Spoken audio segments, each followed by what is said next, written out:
તમારી આસપાસ કોઈ ગુનાહિત પ્રવૃત્તિને કોઈ વ્યક્તિ અંજામ આપી રહ્યું છે અને તમારે એ વ્યક્તિની સામે કોઈ કાયદેસરના પગલાં લેવા છે, તમે એનું સ્ટિંગ ઓપરેશન કરો છો.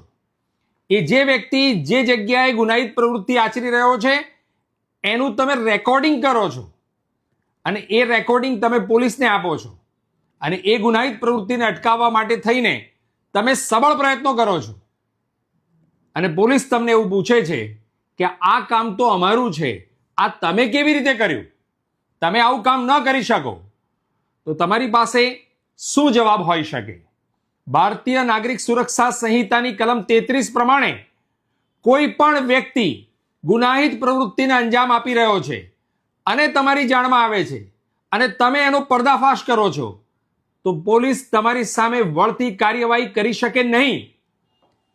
તાજેતરમાં જ મીડિયાના એક વ્યક્તિ ઉપર ડ્રોન ઉડાડવા બાબતે અને અનધિકૃત રીતે ગૃહ પ્રવેશ કરવા બાબતે એમ 2 ફરિયાદો કરવામાં આવી અને આ ફરિયાદ થકી સત્યનો અવાજ દબાવવાની મજબૂત કોશિશ કરવામાં આવી, જે ખરેખર ખૂબ જ શરમજનક છે.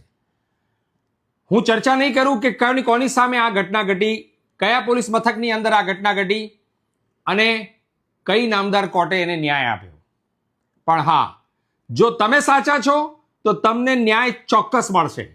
ડરવાની બિલકુલ જરૂર નથી અને આવા ગુનાહિત પ્રવૃત્તિ કરનારા વ્યક્તિઓથી દાબ ખાઈ અને તમારે કનડગતને વધારે સહન કરવાની બિલકુલ જરૂર નથી. તમે આગળ આવો, અમે તમારી સાથે છીએ અને હર હંમેશ તમારા પડખે ઊભા રહીશું. અમે સત્યનો સાથ હંમેશા આપીશું.